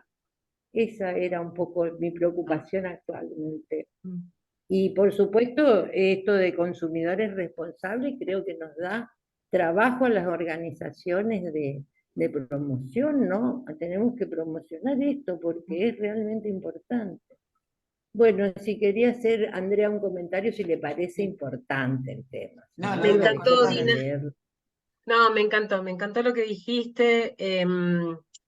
Yo la verdad que para acelerar no me detuve en el tema de mujeres, pero voy a tomar lo que vos decís. Las mujeres, sobre todo porque estamos en una red de mujeres, las mujeres son un eje fundamental y por suerte, digamos, tanto Vía Campesina como estos movimientos internacionales han puesto en gran valor el rol de las mujeres como transmisoras de las culturas, también como defensoras de la biodiversidad. Somos defensoras de la biodiversidad, defensoras de la cultura desde la receta, desde la comida, pero también desde otros aspectos, digamos, ¿no? Valoramos. Pero también entendemos la seguridad alimentaria desde otro lugar, que tal vez el varón no la tiene, digamos, ¿no? Somos las que, de alguna manera, damos digamos, nos responsabilizamos de esa seguridad alimentaria.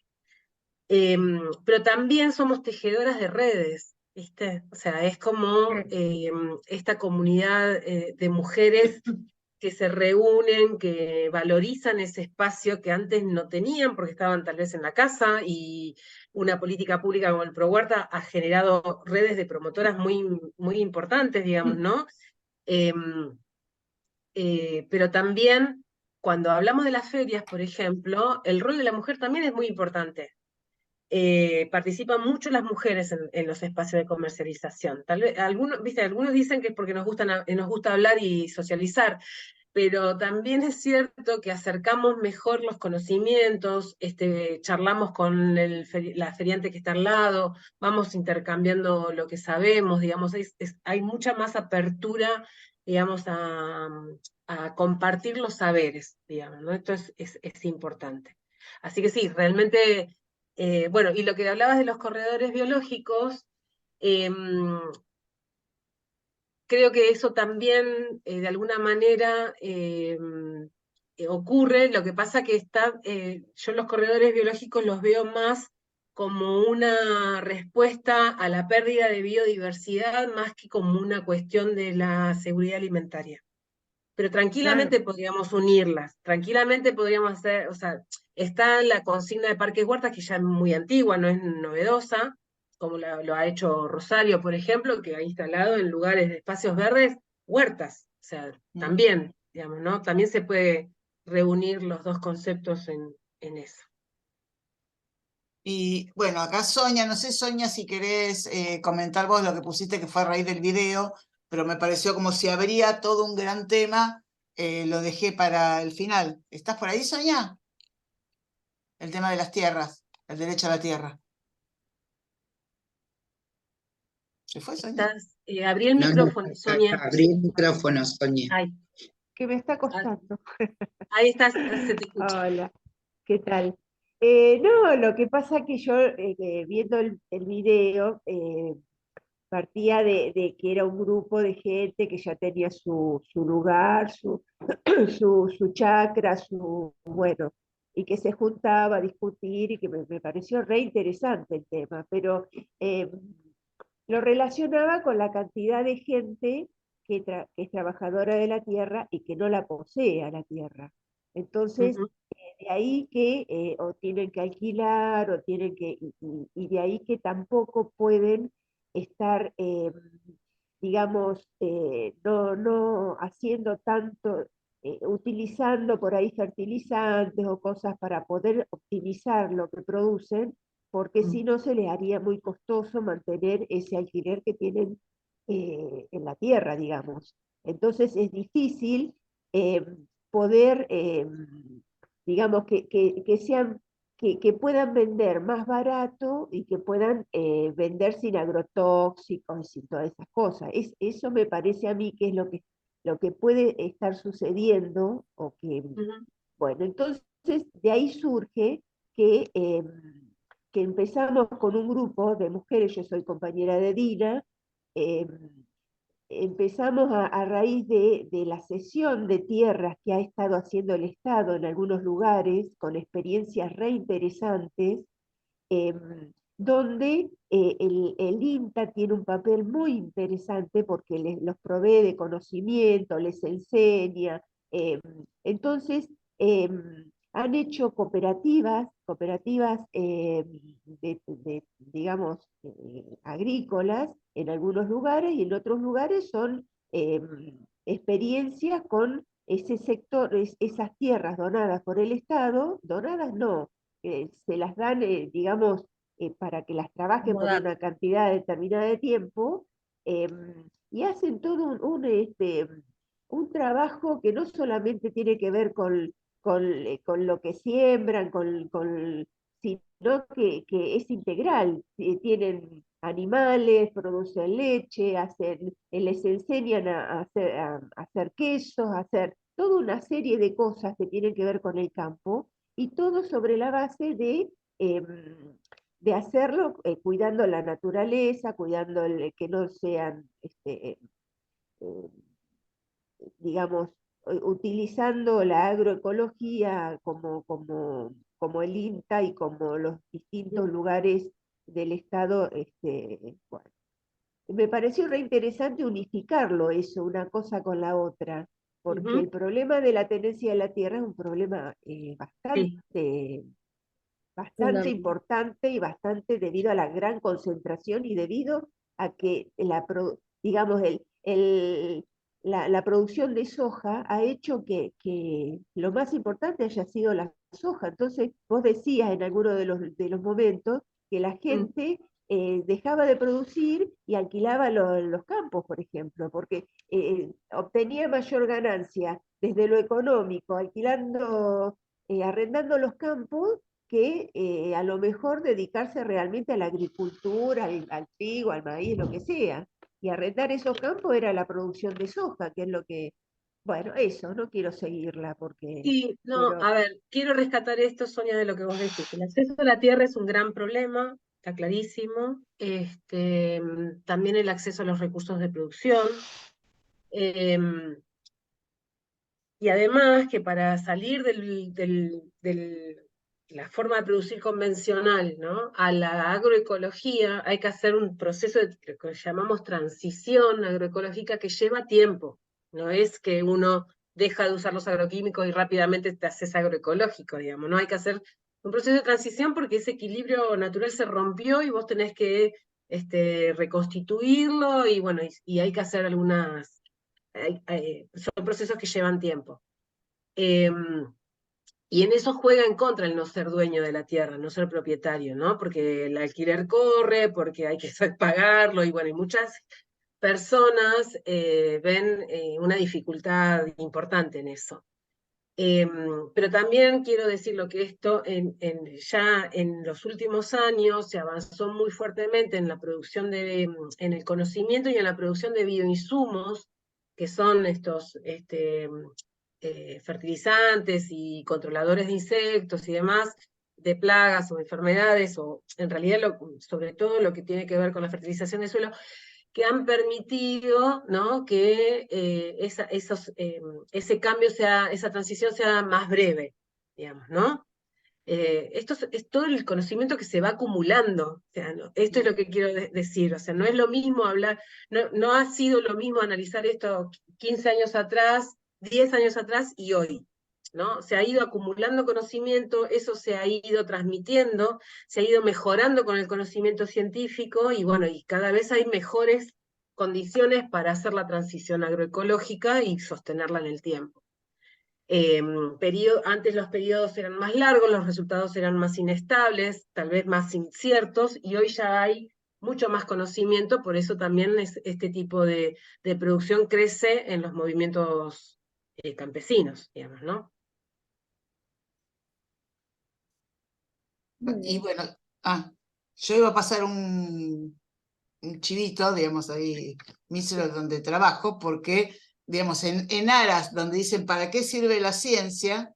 Yo voy a mostrar algo que tiene que ver con, que facilita el tema de la agroecología.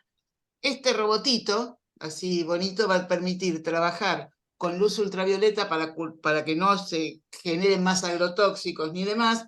Esto, digamos, es producción, o sea, un desarrollo que se hizo entre el año pasado y son de los proyectos últimos, digamos, que se articulan productores con científicos en lo que es la línea de innovación tecnológica, y que son parte de las cosas que hay algún peluquín que quiere cerrar, digamos. Esto es CONICET, Sadowski y un productor que era el que vino con la necesidad de Entre Ríos de plantear que digamos, tiene que poderse hacer algo, y bueno, como esto, como semillas, digamos. A veces creo que la ciencia queda invisibilizada, todo el trabajo, o sea, de la misma manera que el Estado queda invisibilizado con lo que se pone, la ciencia que favorece eso también queda invisibilizada, ¿no? En aras de que todo es meritocracia y se esforzó y se llenó de plata. No, para que se llenó de plata hay todo un contexto por ahí, lo mismo que la reserva de semillas y demás. Y el ITLA siempre jugó un rol clave para eso. Y para que estaba Diego, que estaba comentando algo del INTA, de la de conservas, pero bueno. Sí. Pero es presencial, es para los que estamos cerca. Ahora descubrimos que Diego también está por acá, porque estudia en UNAUR, la agroecología. Yo no sabía que estaba la carrera de agroecología en UNAUR, Sí, es una tecnicatura. Tecnicatura. Y, no sé, ¿alguien más tiene...? Escuchamos, es el momento que se está acercando, nos estamos por convertir en calabaza a las 21 horas.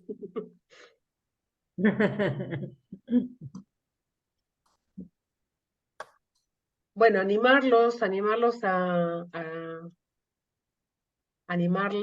a seguir mirando estos temas. Creo que es bueno, yo soy una apasionada, hace muchos años que vengo trabajando en esto y veo el avance que se ha dado y realmente es muy alentador. Obviamente bueno, que la macro es difícil, es compleja, la globalización también, pero estos espacios dan mucha esperanza, se está creciendo. A nivel del Estado se creó en la Dirección Nacional de Agroecología, que también eso era, digamos, fue también un hito muy importante. Uno lo va bien, digamos, también es cierto que en los momentos de crisis estas alternativas son también interesantes para los productores que compran insumos en dólares, entonces a veces aquel que no se animó va a probar, porque entonces prueba y eso después sí le da resultado. Entonces, también ahí tenemos un desafío desde los institutos de ciencia y tecnología o de extensión, asistencia técnica, de que esas cosas ocurran, incentivarlas, motivarlas. Pero también desde las ciudades, digamos, ¿no? Más allá de, como nos contaba Dina, de promover la producción de alimentos y demás, no siempre nuestro ritmo de vida o nuestra forma nos permite cultivar nuestros propios alimentos, que sería lo ideal, o por lo menos parte de nuestros alimentos, pero sí también entender que están estas vías de comercialización, estos circuitos cortos, estos mercados de proximidad, bueno, que nos acercan, digamos, a estas formas de producción, ¿no? Entonces seamos activos en ese sentido, me parece que eso está presente a lo largo y ancho de todo el país, así que bueno, motivarnos en eso que realmente es, digamos, entendemos que es factible, digamos, ¿no? Hoy lo tenemos presente.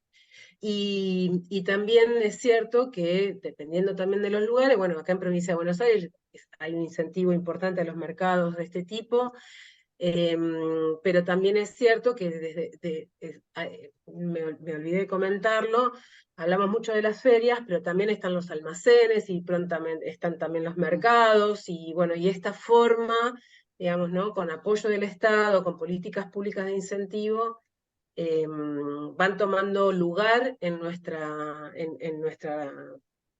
día cotidiano, ¿no? Entonces, bueno, ahí también tenemos, se va acercando, se va facilitando el acceso.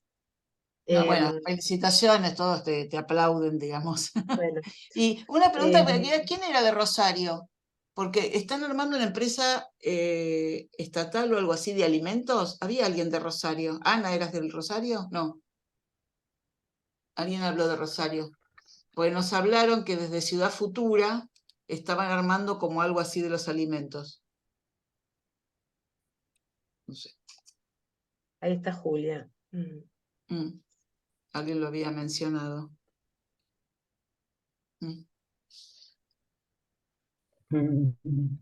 Así que bueno, muchas gracias a todos. Gracias. Jenny, ¿querés hacer el cierre formal? No, simplemente agradecerles a todos y a todas la presencia, agradecerle a Andrea su aporte tan generoso, tan valioso. Y bueno, contarles que les va a llegar el material por mail, este material complementario, y que bueno, esperamos seguir contando con la presencia de ustedes en los próximos encuentros de este ciclo. Y bueno, eso, muchas gracias a todos y a todas. Bueno, Y un gracias. aplauso, vamos. Ahora sí pueden abrir los micrófonos y aplausos y bueno, Los micrófonos. a consumir fresco, a pensar en los envases, que eso lo tocamos muy tangencialmente. Sí, vamos a seguir profundizando en cada uno de estos temas porque se abren infinidad de posibilidades. A raíz de los envases yo traía la isla de plástico, es terrible. Claro. No, pero si no se abre otro gran tema, lo mismo bueno que el derecho a la tierra. Pero bueno, no, digo, por eso usemos este mecanismo de pensarnos también en las otras formas, en los otros productos. Bueno, besos. Bueno, sigan todos los agradecimientos por chat. Muchas gracias. Agradecemos a todos y a todas. No me anda el chat, me anda por aquí.